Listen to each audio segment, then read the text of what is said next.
नमस्कार दोस्तों, मैं मुकेश कुमार फिर से हाजिर हूँ आपके साथ फिर एक नई कहानी के साथ। दोस्तों, आज मैं आपको राम जन्मभूमि मंदिर की पूरी कहानी बताने जा रहा हूँ।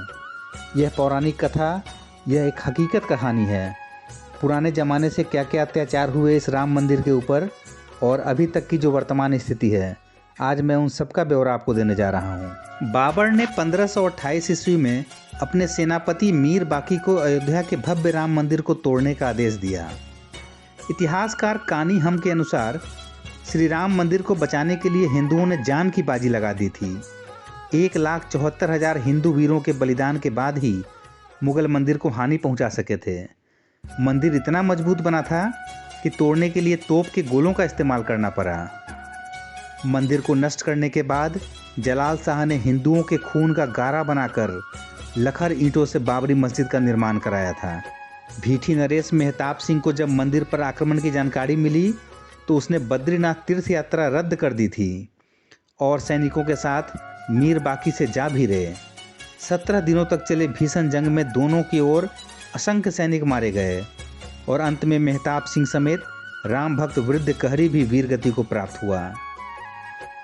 हंस व रियाज के राजा रणविजय सिंह के कुल पुरोहित देवद पांडे ने 700 हज योद्धाओं के साथ बाबर की सेना श्री राम जन्मभूमि के लिए संघर्ष किया। युद्ध में बुरी तरह से घायल होने के बाद अनेक मुगल सैनिकों को मौत के घाट उतारा और अंत में वीरगति को प्राप्त हुए। हंस व रियासत के राजा रणविजय सिंह को अपने पुरोहित देवद पांडे की मृत्यु का समाचार मिला तो उन्होंने अपनी महारानी जय कुमारी को सत्ता सौंप दी और खुद 25,000 सैनिकों को लेकर श्री राम जन्मभूमि मुक्त कराने के लिए निकल पड़े और अंत में वीरगति को प्राप्त हुए।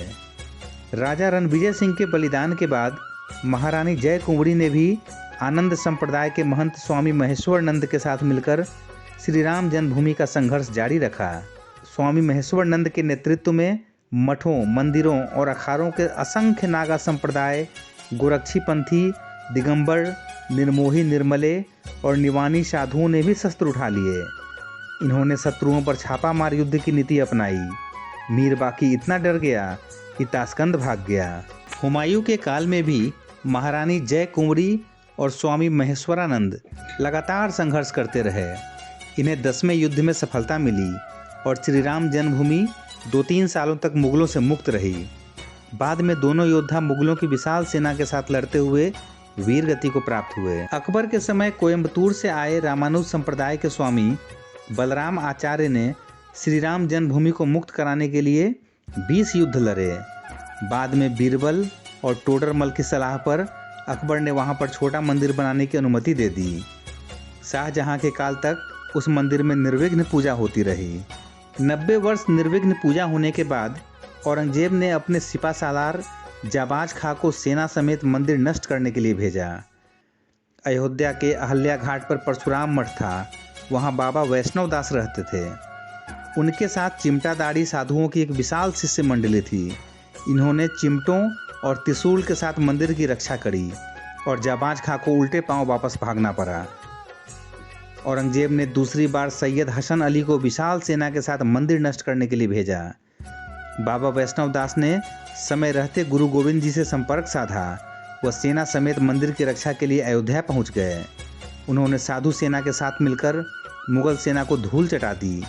हसन अली सादतपुर मारा गया। 1664 में औरंगजेब ने फिर एक विशाल सेना मंदिर तोड़ने के लिए भेजी, लेकिन तब तक गुरु गोविंद सिंह भी लौट चुके थे। मुगल सेना ने चबूतरे पर बने लघु मंदिर को तोड़कर गड्ढा बना दिया, लेकिन श्रद्धालु वहीं आकर पूजा करते रहे। अमेठी के राजा गुरुदत्त सिंह और पिपरा के राजकुमार सिंह ने नवाब सादतपुर के लगातार हमलों से तंग आकर नवाब ने पूजा और नमाज दोनों की अनुमति दे दी। आज़ादी से पहले एक अंग्रेज सिपाही अब्दुल बरकत ने फैजाबाद जिलाधीश के नायर के सामने यह बयान दिया था कि 22-23 दिसंबर 1941 की रात करीब 2 बजे उसने मंदिर के अंदर हल्की रोशनी देखी, जो कि बाद में गहरी हो गई।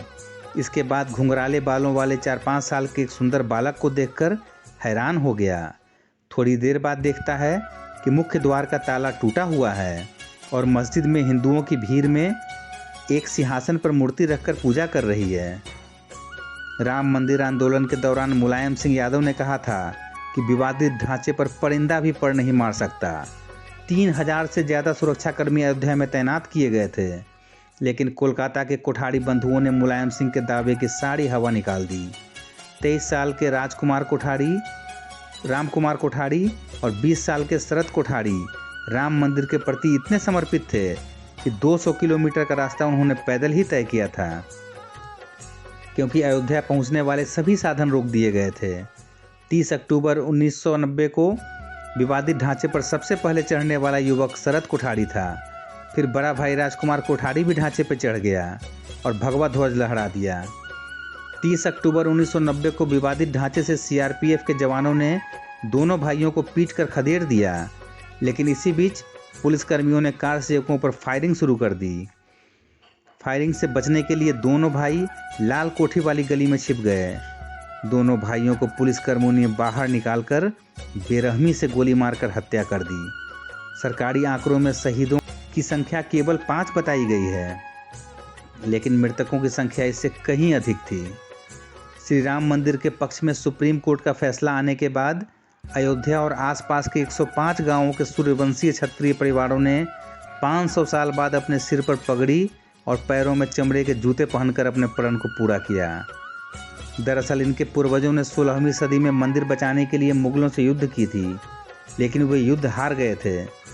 बता दें कि ठाकुर गज सिंह के नेतृत्व में मुगलों से जंग हुई थी। इस जंग में ठाकुर गज सिंह हार गए थे। हारने के बाद गज सिंह ने श्री राम मंदिर जन्मभूमि पर कब्जा होने तक पगड़ी और जूते ना पहनने की प्रतिज्ञा ली थी। इसी प्रतिज्ञा का पालन उनकी आने वाली पीढ़ियों ने भी किया। श्री राम जन्मभूमि के लिए हिंदू समाज ने 78 धर्म युद्ध लड़े, जिसमें से 3,50,000 से ज़्यादा हिंदू वीरों ने अपने प्राणों की आहुति दी थी। बता दें कि बाबर के काल में 5 धर्म युद्ध, हुमायूं के काल में 10, अकबर के काल में 20 और अंग्रेज़ के काल में 30 नवाब सादतपुर गया था। 5 अगस्त 2020 को प्रधानमंत्री नरेंद्र मोदी ने श्री राम जन्मभूमि पर राम मंदिर के लिए शिलान्यास किया था। इसी के साथ भव्य श्री राम मंदिर की नींव पर गई। 500 साल तक हिंदू समाज के सतत संघर्ष के बाद आज अयोध्या में भव्य राम मंदिर बन गया है। मंदिर की ऊंचाई 100 फीट है। सिर्फ नींव में ही लगभग 2 लाख ईंटें लगी है, जिस पर श्री राम लिखा हुआ है। सीढ़ियों की चौड़ाई लगभग 16 फीट है। मंदिर में कुल 5 गुंबद होंगे। मंदिर 360 पिलर पर टिका होगा। इसके गर्भगृह, कुदू मंडप, नृत्य मंडप और रंग मंडप होगा। बोलो जय सिया राम, जय जय सिया राम। नतमस्तक सभी उन हिंदू वीरों को जो आखिरी सांस तक अयोध्या राम मंदिर के लिए लड़े। जय हिंद, जय श्री राम।